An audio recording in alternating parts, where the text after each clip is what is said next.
Hey guys, Overlike Attack Nuke here. In this video I'll discuss the recent developments that have came out with a new Game Informer article for September.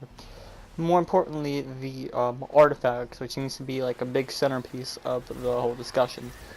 While I'll admit the rest of the content does seem very, very inspiring, and I have to admit that exotic Kavasta that you can customize. Oh my god, I'm so horny. But like it all seems good, right? But there's just one thing that's been bugging me. It's the exotic armor. And what's been bugging me is this. What like the exotic armor, is it really gonna be that exotic? You have like new exotic weapons and armor that are coming out, like the Kavastiv, right, which are customizable. What about other options? Like you would have for instance, you have the Thorn that's coming out, but like like how exotic really are those items if this is my biggest issue, if artifacts would completely annul or destroy that item, just simply because they have a bigger effect, and not to mention they're legendary. Like, I don't understand how a legendary can be more potent than an exotic, albeit if it's like something from, I mean, I can understand if it was like a raid weapon. Because, like, I mean, I could understand, like, the Fatebringer, because, you know, that took a lot of grinding and effort, time and effort. But these things, you just complete tasks. It's like, that's like on the level of me picking up Shax's weekly quests and then doing them in about, like, in half an hour to an hour. Like, that stuff should be pretty good, but not as good as an exotic armor, which took, like, weeks of grinding, or, like from RNG, or, like, I mean, like, hours of grinding, or, like, a week of, like, playing, RNG game modes, right? Like you have, like, I'll give you an example. There's an exotic artifact that takes away your super but gives you double melee's supers and increases stats, right? But that means you can't use Talala. Like, or if you can, then you're basically like a god. Then think about it. You're either gonna have like a huge. You're gonna be a god with grenades, with like ridiculously fat. Like you already have an increase in stats, right? This is saying that when the super is gone, but it's Talala, like you can't use it. Like you can't you like your super will be charged, but you can't activate it, right? So you so already your gun shoots like Sonic, um, and you have like the stability and whatever the hell, whatever, yeah, and you have the Grenadier, right? And you have an increase in stats, and you're just like there's like literally nothing that can like top you. If you think about it, because you have like this whole huge stat boost, and you're using Talalik, which yeah, like I said, it's almost uncounterable. On the other hand, though, like it would either be directly opposing. Like, let's just say they don't stack or they go completely against each other. Like, if you were to use this artifact, your super wouldn't be charged, and as a result, like it would be like it would stop at like 5 seconds off, and it would never be completely charged. And as a result, your Talalik will never have its ability used, right? So now you basically just nuked your playstyle. Like, just because of it, like a legendary item that you can get in like about half an hour, just removed something that like a weapon like Talalik will take like weeks of leveling up Gunsmith, or if you want to just spend hours doing quests and stuff like that to level up, then yeah, like getting those wall and fusion rifles. If you want to get them in a day, you're gonna spend a lot of time, man. So I mean, that's like my biggest issue with this whole Rise of Iron stuff. Like I said, other than that, it's great. But let me ask you this: what if these artifacts are actually from the raid? Because now, if you think about it, they drop from like the Siva corrupted Warmind final boss of the raid, like, and only from him. So you got to spend hours of grinding to get up to him, and you get it. And it would almost be like an exotic armor in itself, like sort of like the Neo Fatebringer, but just like a passive Fatebringer, right? And as a result, it takes like a lot of effort to get it, and you get a random one each week. So that would be quite well. Also, I'm really confused as to the whole thing of following an Iron Lord, because what if like the roles that she has are completely like not the ones you want, right? Like, I'd rather it be RNG, like you get it from like a raid boss, and as opposed to buying it from a vendor. Because let's just say you'd want a like this is week 1, right? You're a shotgunner, and the roles that there have would be like Ephrodite, like Silamar, and what's the name? The Tormod's a wolf. Damn, what's the name of the rocket? Yeah, right. And you'd want something. Yeah, basically not the one. You'd want something like Felwinter or Jolder, right? But instead you got something like aggressive. But instead you got something passive. Oh, and that was hilarious. And this is also going to be a Nightfall guide towards the end of the video, and it's kind of hilarious because Bungie really messed up, and you don't have to wait for the door to open.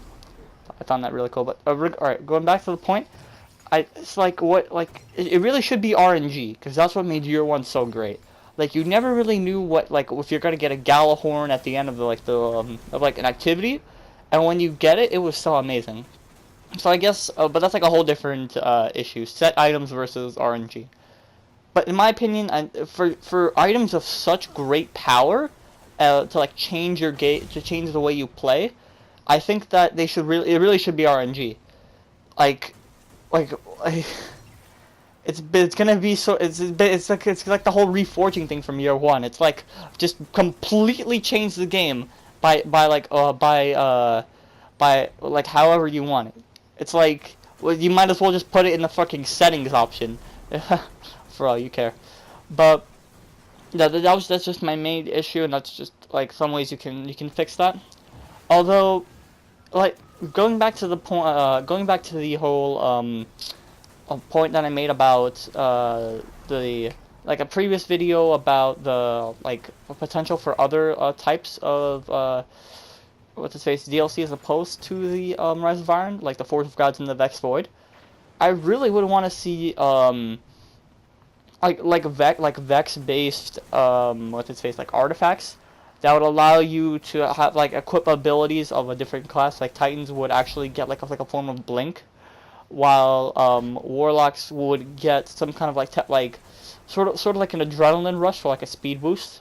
Sort of like Lilith, from Borderlands, where you would you'd be temporary invisible and immune for a short time. You can't do anything really. Sort of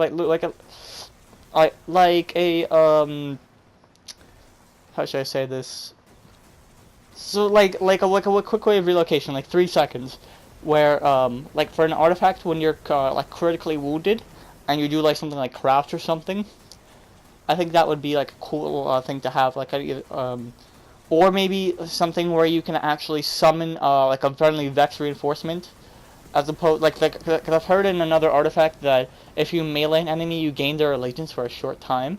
Oh, what would happen if you melee Oryx? That'd be pretty funny. Melee Golgoroth, that'd be hilarious. But yeah, so like I said, I really the potential is much greater if they focus on Vex or Cabal DLC, because we already had a Fallen DLC, and let's be realistic, the only reason it stayed afloat and in sync with the Titanic was because of the Prison of Elders. So yeah, that's wrapping up this part of the video. At the end though, since this is a commentary / Nightfall guide, I will introduce what I think could be a good potential exotic weapon. So without further ado, let's just get into the Nightfall guide. The modifiers for this week were not really too oppressive. I mean, Chaff could hinder you if you are too dependent on your radar, and Trickle is kind of annoying at times, but it's nothing really too bad. It's not it wasn't like Arcburn or anything, and all these guys are just gonna it's gonna be fallen, right? So the ads here are kind of straightforward. I'd recommend going for the Scions first, because trust me, as Kate says, you'd rather fight one than 20 million. Once you get into this main room though, you can use the rocks as cover.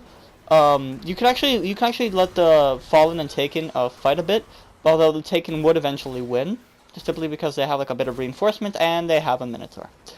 But yeah, I recommend destroying the Taken bubble, because I'm pretty sure that for a lot of bubbles, if you don't destroy them fast enough, they will respawn and add.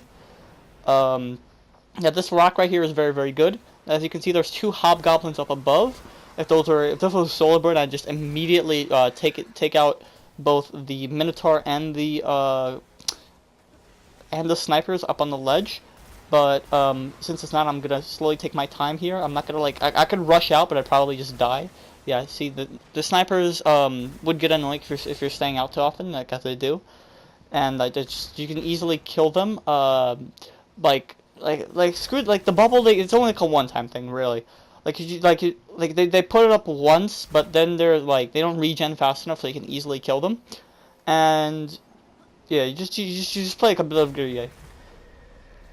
Destroy this thing, because if you ever need to retreat, it will block you.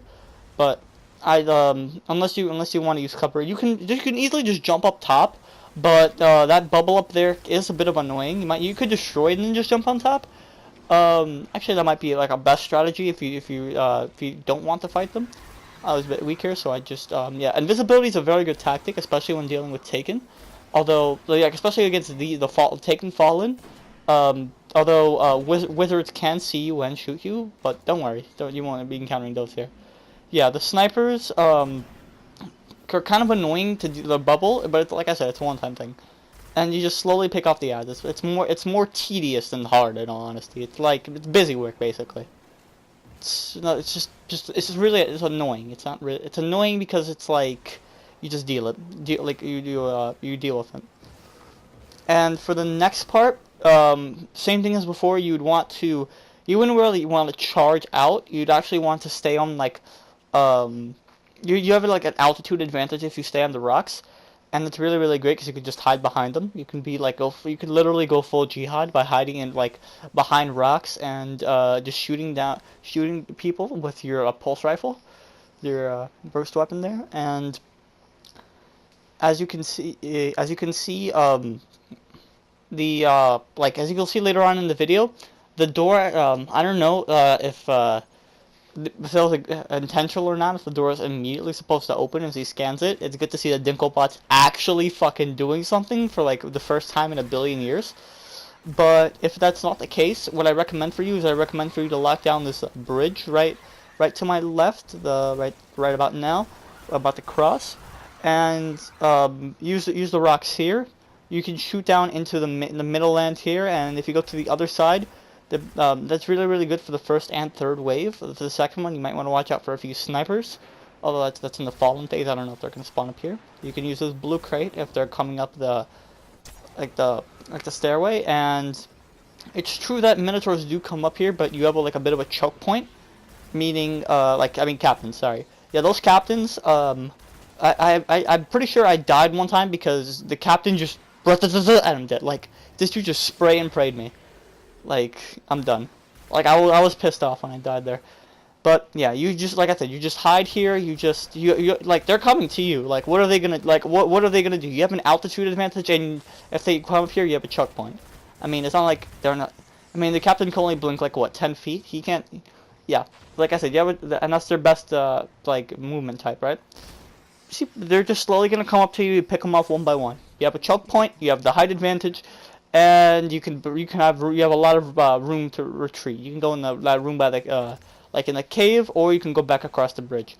Hell, if they're all in chase you, could even jump down in the middle and throw a grenade. Now like I said again, if you're not supposed to what's its face. The door's not supposed to immediately be open. Like, it says kill them all, but then that thing just fucks off, and he says it's open, and it's just like done.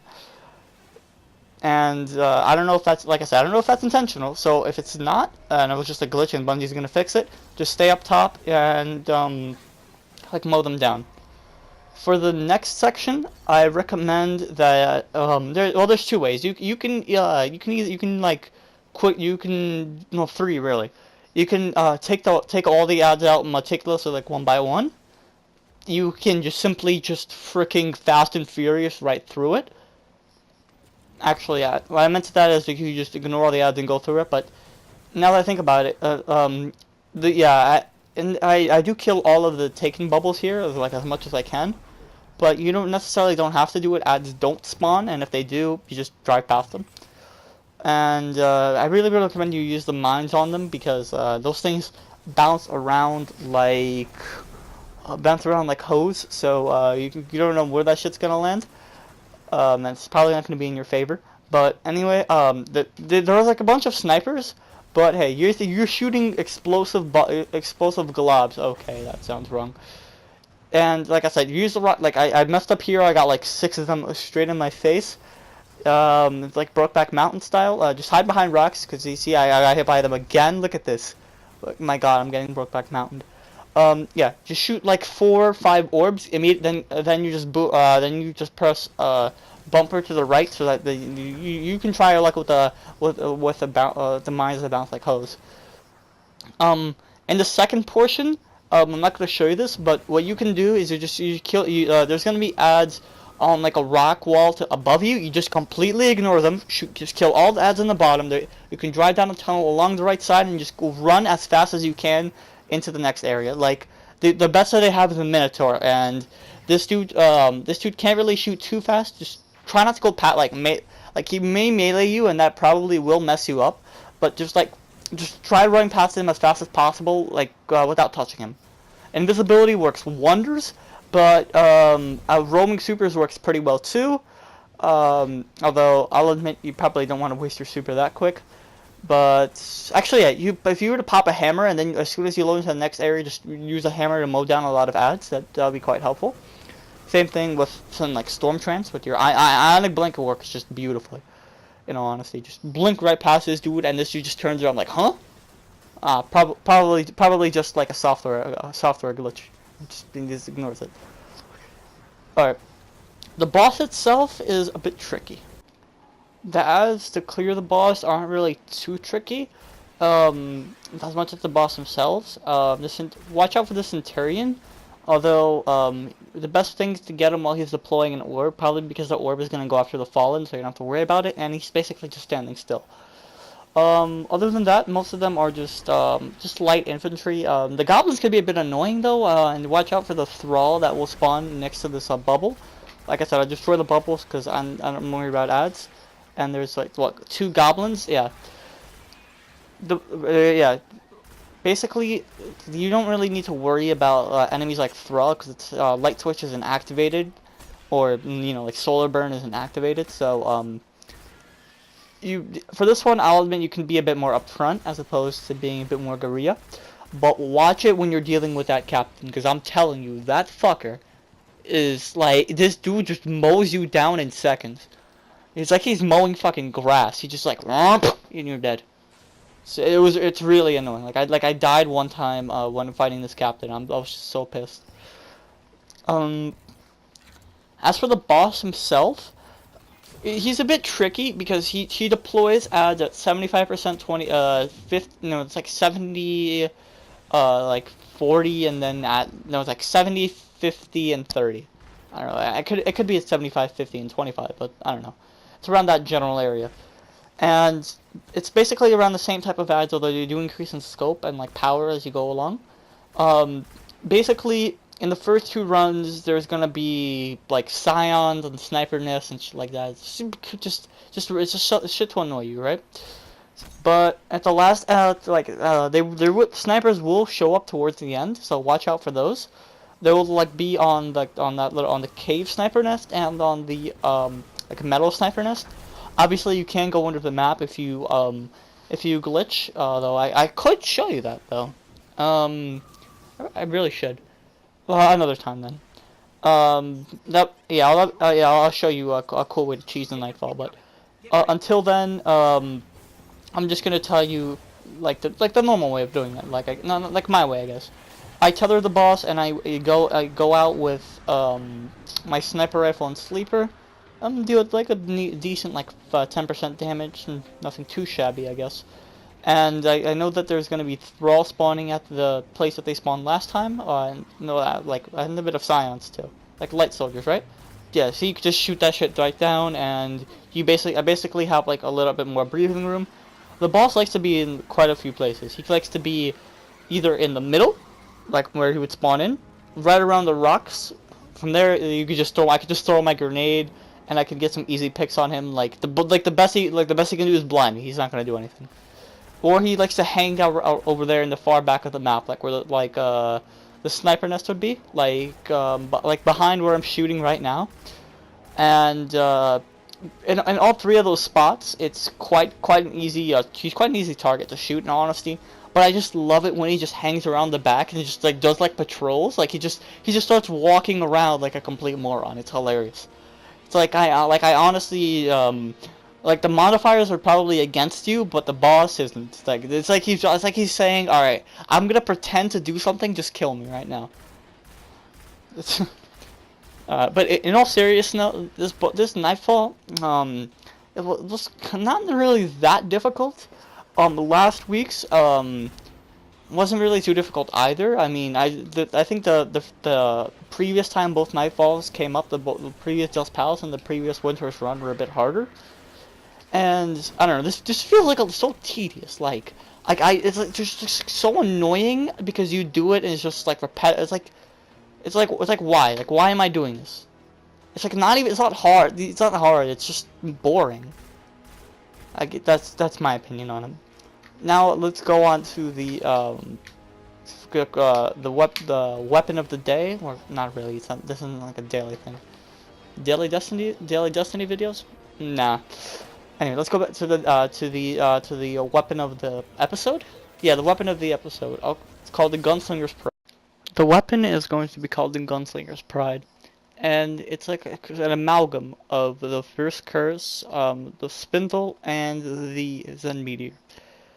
Basically, it doesn't have an intrinsic perk, but its base stats will be similar to the first curse, except it'll have a tad bit more range, about like 20, no 15. The sights don't really offer too much variety, although one will offer more impact at the cost of range and stability, the other will have more stability, and one will have like more range. The first perk is going to be triple tap, with the side perks being, let's go with snapshots, what's its fit? More clip of the magazine with extended magazine, I believe that's what it'll be called. And let's go with reinforced barrel as the third perk to increase a bit of that stability. As for the main perk, what will happen is this: if you get 3 consecutive headshots in quite a short amount of time, let's go with 5 seconds, it will calculate the range from that of those shots, and it will average it. And that average number will be how much extra damage your bullet, that bullet that you get back, will have in PvP. Obviously, if you cross map somebody in like fucking, I don't even know, like Bastion, you could just go up to the dude, hey, pop, fucking shoot him out of his fucking like hammer of soul like in the foot. But no, it's to increase like accuracy. The weapon will be called Gunslinger's Pride, and it will be obtained through a personal quest from Cade 6. Anyway, that's all for today. I hope you enjoyed.